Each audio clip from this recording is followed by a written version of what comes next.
So the next question is related to what I started to talk about, and that is, do we have a current secret space program operational near Earth or in deep space using advanced propulsion technologies? Yes, we do. Is it in deep space? That I'm not convinced of. I think, there's a wonderful Red Hot Chili Peppers song, and it says, space is made in a Hollywood basement. It's one of the verses. It's quite funny, actually. And there's a lot of truth to that.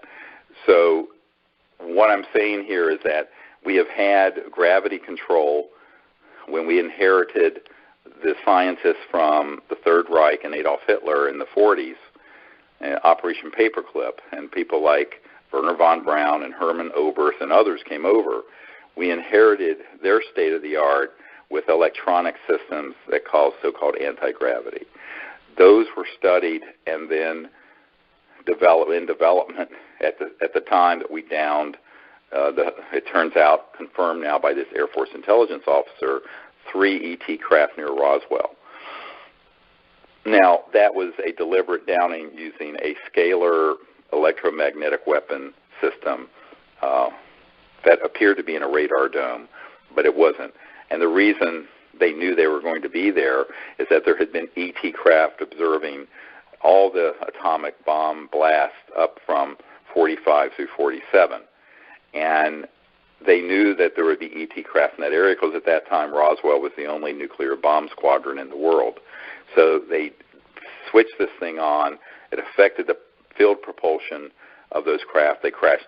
The study of those objects combined with the work that had been done by T. Townsend Brown starting in the late 20s and 30s and 40s, and that had also been picked up by the Germans during World War II, which, by the way, their secret weapon was not the atomic bomb, it was this anti-gravity system.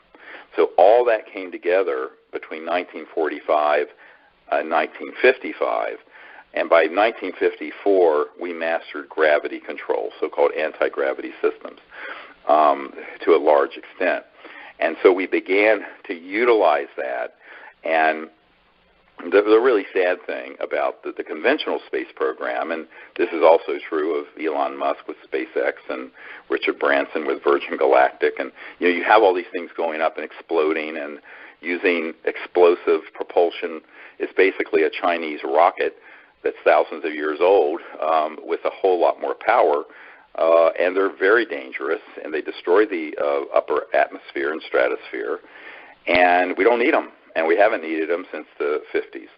But they want to keep those technologies secret, and so there is a clandestine, covert use of them where they do go to the moon and they do go to probably some of the areas near Earth.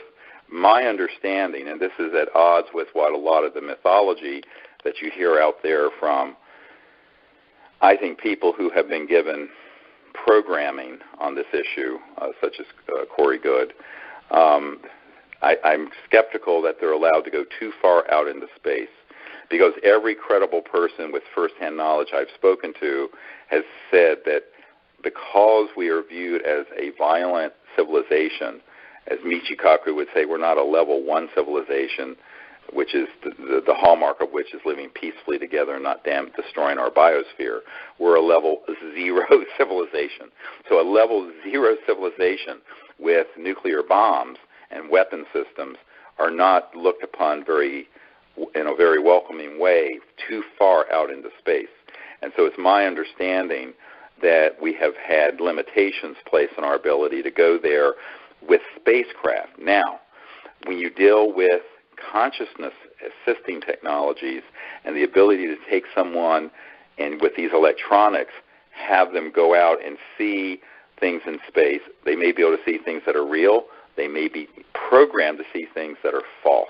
And this is where you have to be very careful with the rumor mill of things that you see on Gaia TV and on the other networks that are out there and the mythology that's built up, because frankly, I see a lot of that as a disinformation that is part of this long-term 60-year narrative to lay the foundation for there being sort of a cowboys and Indians, good guys and bad guys in outer space, and we need to, as Ronald Reagan said, unite the world against an alien threat. And when Reagan said that, by the way, it was shortly after a man that I knew, Colonel Holman, who's passed away, had done a briefing to get, he was an Air Force guy, to get the President's team to support SDI, the Strategic Defense Initiative, or Star Wars, to put weapons in space. And what they were doing actually is getting a lot of funding that went through the back door of sort of brilliant pebbles and other silly systems that never, those were just window dressing. And they were going into these black projects, these $100 special access projects, and the USAPs were taking that funding and expanding their ability to target ET spacecraft when they step down into linear space-time from transdimensional, hyperdimensional space-time. So that's what people need to understand. Reagan was manipulated into saying that at the United Nations when he said, wouldn't our job of creating world peace be easier if we had a common alien threat to unite against? And I think this narrative, which goes back, as I mentioned, to the 40s and 50s, was the big battle that took place between people like Secretary Forrestal and Eisenhower on the one end during the 50s, who wanted to denuclearize, have open contact, and move forward, and Jack Kennedy wanted to do the same thing, and the military-industrial complex, which outmaneuvered Eisenhower and outmaneuvered and eventually killed Forrestal, to ensure that this other agenda went forward, which is what we're living through right now. And I think when you look at the capabilities, yes, they are there. To what extent they've been deployed, I'm a bit agnostic about that. But certainly when Ben Rich, the head of the Lockheed Skunk Works, said to Jan Harzan, who's a very good friend of mine and is the head of MUFON International, but at the time was an engineer for IBM, and two other people on my team, the head of Lockheed Skunk Works, the super secret research and development part of Lockheed Martin Aerospace, Ben Rich said, well, he said several things, but one of the things he said is, we already have the means to take ET home.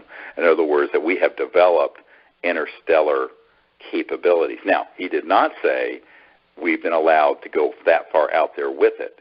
So the question is, yes, we have a secret space program. Yes, we have anti-gravity. Yes, we have the physics for transdimensional, faster than the speed of light, so-called teleportation and what have you. The question is to what extent it has been used and allowed to be used by interstellar civilizations that are trying to contain what they view as an existential threat because humans have not become peaceful. And I think that begins to be the bigger and deeper question that nobody ever addresses. So these are the things that I want to go into in this webinar. It's way beyond the scope, of course, of this film. Maybe someday we'll do a film just on this, but that'd be so esoteric. If what we're doing with Unacknowledged is to get the facts of the most salient facts out to the widest possible audience, what we're talking about right now would be something that would have to be a couple steps down the road in terms of people being able to even understand what it is we're referring to. So